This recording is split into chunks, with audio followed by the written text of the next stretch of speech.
Vous suivez le journal à la présentation Corbel Jacoba, Diafatou Sarr. Bonjour Corbel. Bonjour à tous. Dans l'actualité de ce vendredi 3 février, la tenue prochaine d'un conseil interministériel sur la sécurité routière. Très attendu par Ziguinchor, la région compte de nombreux accidents de la route 58 ont été enregistrés rien qu'en janvier 2016, causant une soixantaine de blessés. Des marailleurs du marché central aux poissons de Pikine entament 3 jours de grève. Ils fustigent la gestion de la direction et déplorent l'insalubrité du marché. Et puis l'Union européenne qui appuie la formation et l'insertion professionnelle des jeunes Sénégalais pour lutter contre l'immigration clandestine. C'est un projet de 13 milliards de francs CFA qui sera exécuté dans 5 régions, dont Tambacounda. Dans la deuxième tranche, nous aurons les sports. Nous parlerons de la CAN Gabon 2017. L'invité de la rédaction et le directeur de l'agence de régulation des marchés, Amadou Abdoulsi, répond à Khadifal Koulibaly sur la question du gel des oignons importés qui va entrer en vigueur ce 20 février. La revue de presse, c'est avec Marianne Senghor. Tout de suite, le développement. Radio Sénégal, l'info en toute responsabilité. Corbel, le prochain conseil interministériel sur la sécurité routière très attendu par Ziguinchor. C'est que les accidents de la route sont devenus très fréquents dans cette région. 58 cas ont été enregistrés courant janvier 2016, causant plus de 68 blessés. Les précisions de Younous Diédiou. Les statistiques inquiètent plus d'un dans la zone sud et attestent que les routes de Ziguinchor sont accidentogènes. Et pour les sapeurs-pompiers, depuis l'avènement des mototaxis, le nombre d'accidents de la circulation va crescendo. Lieutenant Ousmane Lo, commandant 41e compagnie d'incendie de secours des sapeurs-pompiers de Ziguinchor. Le mois de janvier, on a eu à faire 138 sorties. Pour les accidents de la route, on a eu à faire 58 accidents et on a occasionné 68 blessés. Au fur et à mesure, chaque mois, une augmentation des nombres d'accidents à Ziguinchor dans la commune. 70% des accidents impliquent les motos Jakarta. Au service de l'accueil des urgences de l'hôpital régional de Ziguinchor, l'on estime que l'essentiel des cas de référence liés aux accidents de la circulation. Suleiman Badji en est le surveillant. Les accidentés de Jakarta, ça fait environ 70 à 75% des accidents de la circulation qu'on reçoit ici. Ça fait des dégâts énormes. Comme vous voyez, la majorité des conducteurs, c'est des jeunes entre 16 ans, 20 ans, 22 ans. Et c'est des accidents qui sont graves, très graves. Pour le regroupement des conducteurs de mototaxi, l'immixtion des adolescents dans la corporation explique la recrudescence de ces accidents. Malek Gassama est le vice-président. Il y a des gens qui achètent des motos Jakarta, ils donnent ça aux jeunes, des gosses qui n'ont même pas 15 ans ou bien ceux qui ont 15 ans. Parce que sur le thème de conduite, ils font des manières sur les motos Jakarta là. Les Ziguinchorois souhaitent que des mesures hardies sortent du conseil interministériel prévu sur la sécurité routière. Ils espèrent ainsi voir le sous-secteur des mototaxis réglementés. Ziguinchor Youssef pour Radio Sénégal. Younous Diédiou depuis Ziguinchor et bien à Dakar, plus précisément à Pikine, au marché central aux poissons, des marailleurs en grève ce matin. Et cela va durer 3 jours. Ces marailleurs déplorent l'insalubrité du marché central aux poissons et les conditions de travail jugées difficiles. Ils fustigent également la gestion de la direction qualifiée de nébuleuse. On écoute à ce sujet le secrétaire de l'association qui regroupe ces marailleurs, Abdoulaye Sall, interrogé par Ndiaye Diouf. Ça fait après 6 à 8 mois qu'on a entamé des négociations avec le directeur dans le seul sens d'améliorer les conditions de travail et d'existence des acteurs du marché central aux poissons. Toutes ces démarches ont été en vain. À la limite, ça a tourné au ridicule du fait du caractère méprisable du directeur et de ses collaborateurs. On réclame de bonnes conditions d'existence et de travail. Ce sont les acteurs qui payent les taxes. Ce sont les voitures de marailleurs qui viennent dans ce marché. Ce sont les marailleurs qui achètent la glace. Ce sont les marailleurs qui ont leurs conteneurs qui payent chaque mois. Le marché est mal géré. Il y a une gestion nébuleuse, une gestion louche. Et l'insalubrité? L'insalubrité est débordante. Comment vous pouvez comprendre un marché qui sort à peu près 60 à 65 millions le mois et on dit qu'ils n'ont pas les moyens pour pouvoir vider les fosses, faire les canalisations, régler les nids de poules, nettoyer le marché à grande eau, désinfecter un peu le marché. Ils disent qu'ils n'ont pas les moyens de le faire. Ils n'ont pas la volonté. Alors, 3 jours de grève? 3 jours de grève, c'est un peu dur pour nous d'avoir les travailleurs. Notre gagne-pain, c'est le marché. Tout ce qu'on a, on le tire à part de ce marché, de la vente de chaque jour. Donc, nous sommes pratiquement les premières victimes. Mais au dernier recours, quand on a le dos au mur, qu'est-ce qu'on fait? On refuse de vendre. C'était à nous de vendre le poisson. Si on dit qu'on reste 3 jours sans vendre, c'est pour montrer notre désaccord avec cette gestion. Voilà, Abdoulaye Sall, qui est membre de l'association qui regroupe les marailleurs du marché central aux poissons de Pikine, marailleurs qui ont entamé ce matin 3 jours de grève. Apparemment, tous les marailleurs n'ont pas suivi cette grève. Le groupe qui s'est désolidarisé de cette grève dénonce une conspiration contre l'administration du marché.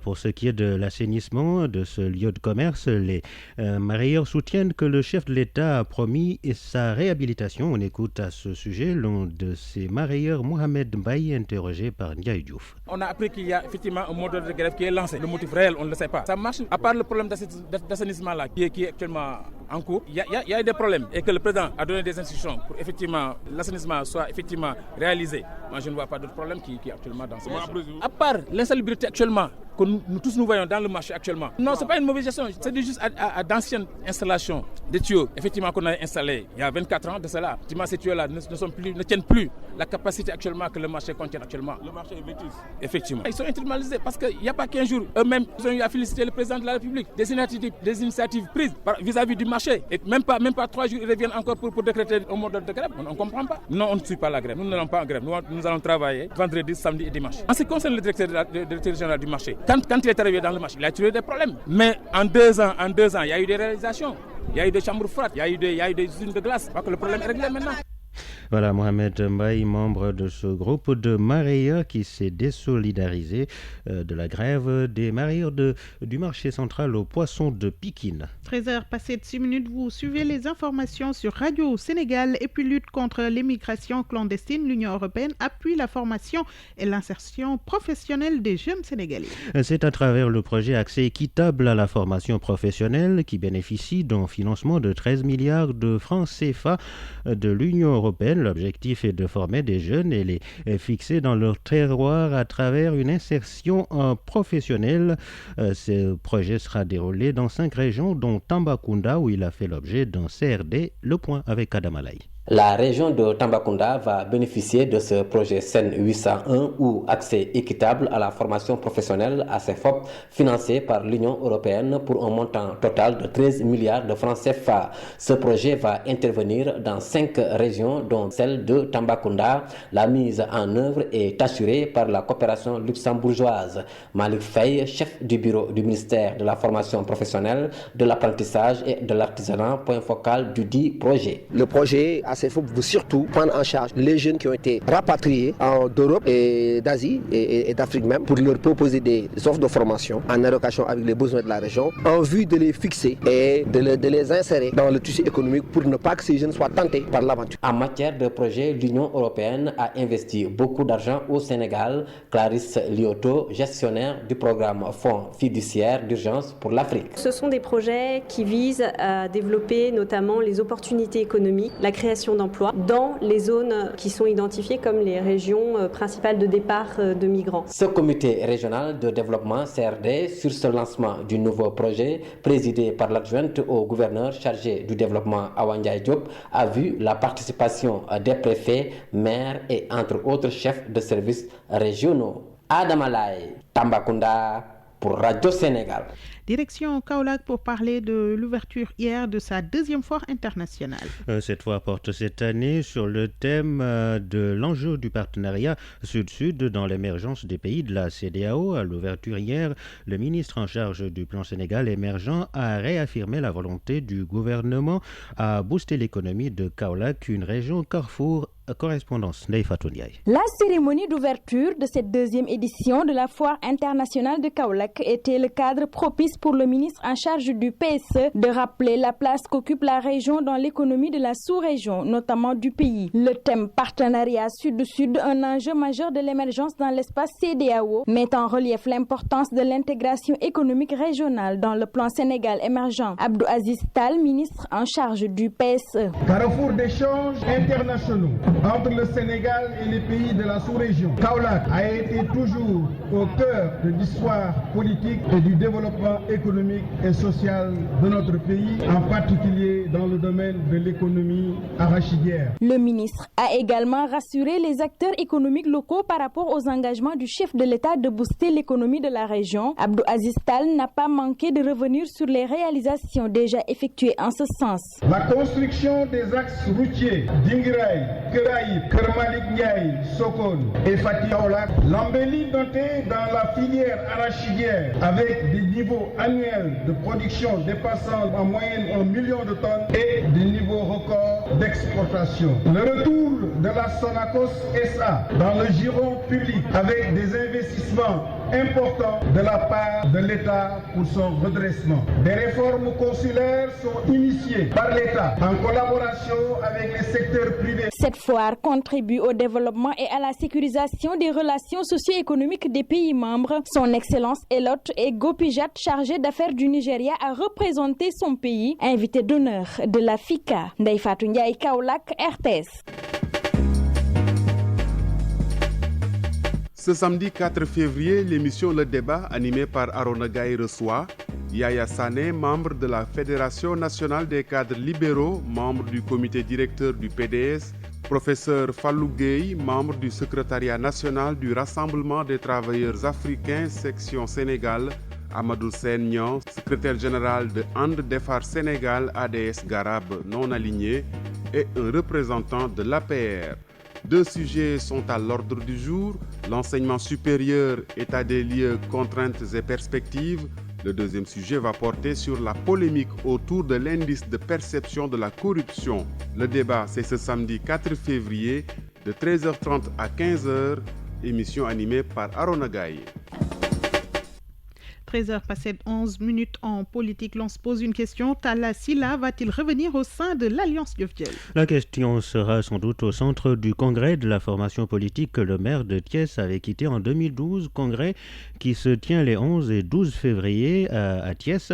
L'Alliance Diofdiel qui entend toujours jouer son rôle de sentinelle. Correspondance Bassirou Sylla. Le congrès de la relance, l'Alliance Diofdiel quasiment inaudible sur la scène politique, se projette dans le réaménagement de son personnel et le réajustement de ses stratégies. Papa Ndiaye, le président de la commission d'organisation du congrès de l'Alliance Diofdiel. L'enjeu de ce congrès, c'est remettre sur orbite notre parti et essayer de donner un nouvel élan à l'Alliance Diofdiel, qui est notre parti vraiment, qui nous est très cher. On a multiplié les initiatives et je pense qu'à l'issue de notre congrès, le parti va retrouver son illustre d'antan. Le 8e congrès sera-t-il la porte de retour du fondateur du parti Talla Sylla? Cela semble être le souhait du parti. Papa Ndiaye. Talla Sylla et Diofdiel. Et vraiment, c'est le souhait de tout militant du Diofdiel de revoir Talla Sylla reprendre ses activités au niveau du parti. Nous souhaitons qu'il reprenne le parti. L'Alliance Diofdiel a été créée en 1998.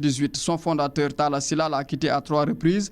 Démission d'abord en 2006 pour être candidat à la présidentielle de 2007, puis celle de 2012 pour les mêmes raisons d'élection présidentielle. Son départ du parti le plus fracassant reste sa rechute en 2007 au lendemain des législatives avec les séquelles de son agression survenue en 2003. Contraint de quitter même la scène politique, la santé avait-il avancé? Bassirou Sylla, Thiès, RTS. Merci Bassirou Sylla. En mot en santé avec l'hôpital Fann où les nouvelles installations de l'Institut de léphrologie de l'Ordre de Malte ont été inaugurées ce matin. Cet institut est un établissement à but non lucratif spécialisé dans le traitement de la lèpre et la chirurgie orthopédique.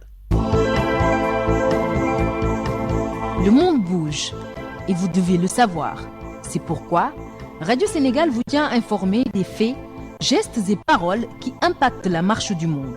C'est géo, c'est politique et c'est international. Et nous démarrons l'actualité internationale par le Tchad où les législatives ne se tiendront pas avant 2019. C'est un report annoncé hier par le président tchadien Idriss Déby Itno évoque comme raison la crise qui secoue le pays. L'État peine à payer les salaires des fonctionnaires. Les députés tchadiens élus en 2011 achèvent leur mandat cette année. Et puis l'Union européenne se réunit aujourd'hui à La Valette. Ce sommet informel à Malte est en partie consacré à la situation migratoire, notamment la périlleuse traversée de la Méditerranée depuis la Libye. Plus de 180 000 migrants sont parvenus en Italie en 2016, dont 25 000 mineurs et 4 500 morts dénombrés. Les dirigeants de l'Union européenne vont aussi débattre de l'après-Brexit et des défis posés par la politique du nouveau président américain Donald Trump. En France, une attaque contre un militaire s'est produite ce matin à Paris. C'est près du musée du Louvre dans la capitale. Un militaire a ouvert le feu sur un homme qui tentait de l'agresser au couteau. Selon le préfet de police, l'assaillant, qui portait un sac à dos, a proféré des menaces, laissant entendre qu'il voulait mener son attaque dans un cadre terroriste. Gorbel, c'est tout pour la première partie de ce journal. Un rappel des titres. La tenue prochaine d'un conseil interministériel sur la sécurité routière très attendu par Ziguinchor. La région compte de nombreux accidents. 58 ont été enregistrés rien qu'en janvier 2016, causant une soixantaine de blessés. Des marailleurs du marché central aux poissons de Pikine ont entamé 3 jours de grève ce matin. Ils fustigent la gestion de la direction du marché et déplorent l'insalubrité qui règne dans ce lieu de commerce. Et puis, l'Union européenne qui appuie la formation et l'insertion professionnelle des jeunes Sénégalais pour ainsi lutter contre l'immigration clandestine. C'est un projet de 13 milliards de francs CFA qui sera exécuté dans 5 régions, dont Tambacounda. Merci Gorbel Jacoba. Eh bien, je rappelle que dans la deuxième tranche, nous aurons les sports. Nous parlerons de la CAN Gabon 2017. L'invité de la rédaction est le directeur de l'Agence de régulation des marchés, Amadou Abdoulsi, qui répond à Khalifa Koulibaly sur la question du gel des oignons importés qui va entrer en vigueur ce 20 février. La revue de presse, c'est l'affaire de Marianne Seigneur. Radio Sénégal est au Gabon et vous y êtes. La CAN 2017 vient chez vous grâce à nos ondes. Du 14 janvier au 5 février, vous aurez tout sur la Coupe d'Afrique des Nations de football. L'équipe de Radio Sénégal sera avec les Lions du foot pour tout vous dire.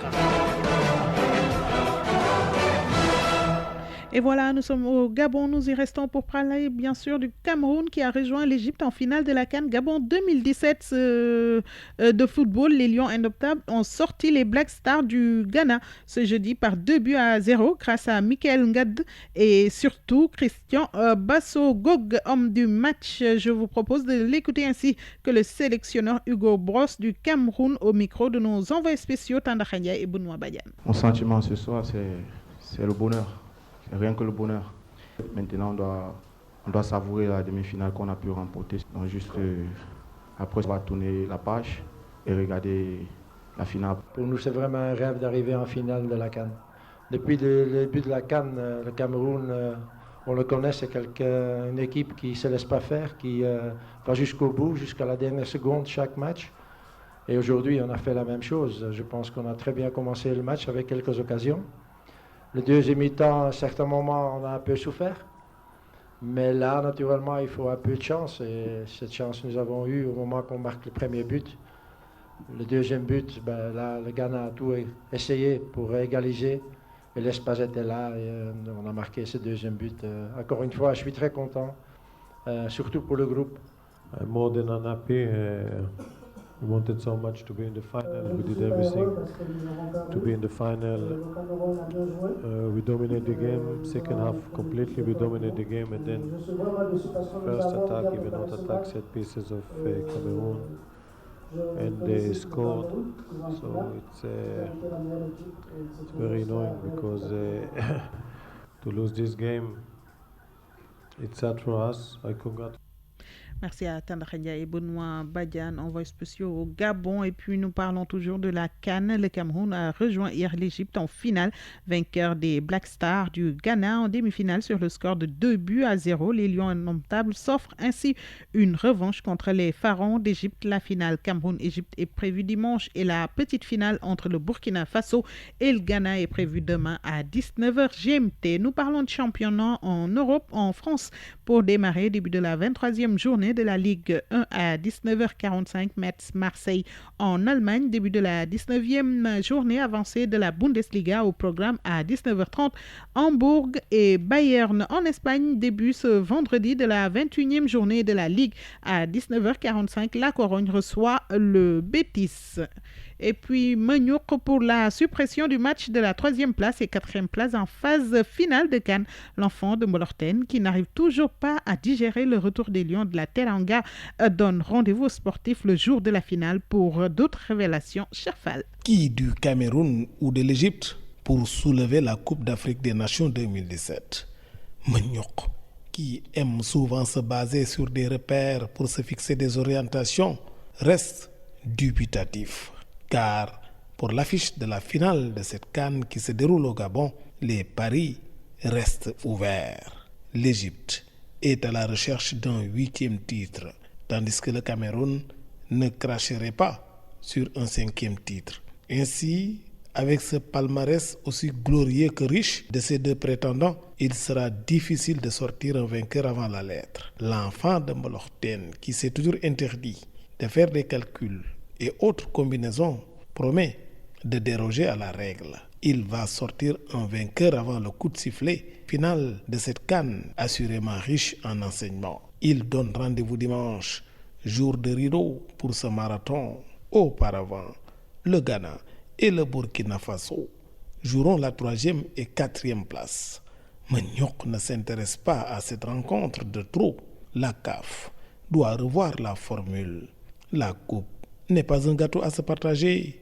L'objectif de la compétition est bien de gagner ce prestigieux trophée. Bon, laissons le temps au temps.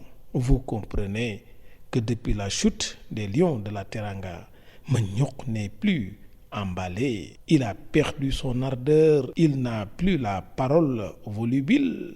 Il ne dispose plus de sa plume alerte. En vérité, l'enfant de Mbloch a du mal à digérer le retour prématuré des Lions au bercail. La CAN observe une pause ce vendredi. Peut-être il aura le temps de se régénérer pour pouvoir s'en buter, vous livrer dans les meilleures conditions les toutes dernières notes des échos de cette CAN. Il est toujours secoué, l'enfant de Molorten. Thiès, Radio Sénégal, Cherfal. Radio Sénégal. L'invité de la rédaction. À partir du 20 février, plus aucun kilogramme d'oignons importés ne va entrer au Sénégal, c'est le gel. Pourquoi cela? Que représente l'oignon local en termes de chiffre d'affaires? Que faire pour protéger les consommateurs? Autant de questions auxquelles répond le directeur de l'Agence de régulation des marchés, Amadou Abdoul Si, répond à Khadifal Koulibaly, entretien. Avec le gel des importations, les producteurs sénégalais sont sûrs d'écouler leurs produits sans aucune concurrence. Combien en chiffre d'affaires cela représente? Ça dépend de l'entrée de la production dans le marché. On a fait le tour des zones de production, en plus des zones habituelles que sont la vallée et les Niayes. Nous avons noté qu'il y a de très grandes surfaces qui ont été emblavées au niveau du centre, le Saloum, la Petite Côte et même dans le Fouladou. Et on nous a signalé aussi qu'au niveau du Boundou, il y a des cuvettes où on a produit de l'oignon. Donc ce qui fait que cette année, on compte avoir plus que l'année passée, où il y a eu 367 500 tonnes. Mais aussi, on avait noté l'année passée des pertes post-récolte qui ont été estimées jusqu'à 100 000 tonnes. Mais malgré tout, quand on calcule qu'on a occupé le terrain durant presque 8 mois, avec une consommation qui avoisine plus de 20 000 tonnes par mois, à raison de 200 000 francs la tonne prix Borchamp, on estime à plus de 40 milliards le chiffre d'affaires des producteurs, c'est-à-dire Borchamp. Bon, le reste du maillon de la chaîne de valeur est occupé autant par les intermédiaires, par les grossistes, par les gérants de parcs que les commerçants détaillants. Au total, on a estimé l'année passée à plus de 60 milliards et cette année aussi, ça va avoisiner à 100 à 70 milliards. Mais ce chiffre d'affaires varie suivant les zones. Les zones de production aussi ne présentent pas les mêmes conditions graphiques, économiques et autres. Et de ce fait, quand par exemple il n'y a pas un étalement de la production, plusieurs producteurs récoltent en même temps, le prix arrive à chuter au niveau des zones de production, mais on ne sent pas cette baisse de prix au niveau des consommateurs. Un gel des importations pour permettre aux producteurs sénégalais d'écouler leurs produits, Mais en contrepartie de ce blocus, est-ce qu'il ne faudrait pas fixer un prix plafond à ne pas dépasser pour aider cette fois-ci les consommateurs? Les prix fixés, il y a un décret qui énumère les produits dont les prix sont homologués. L'oignon ne fait pas partie. Mais malgré tout, au niveau de l'interprofession et des acteurs, on fixe un prix conseillé que certains respectent et que d'autres respectent. Mais pour permettre aussi que ce prix soit appliqué, depuis 2 ans, nous avons des zones, des lieux de vente où on regroupe beaucoup de produits. Dans la vallée, surtout, on est en train de faire un essai avec Guia, Boubé et Tilène au niveau du Bas-Delta et au niveau des Niayes avec Poudou et Daro. Donc là, on a construit des plateformes, on a mis en place des comités de gestion et des lettres de véhicules qu'on donne à chaque camion pour dire que tel produit, telle quantité de produit dans telle voiture a été acheté dans tel lieu pour être amené dans tel lieu.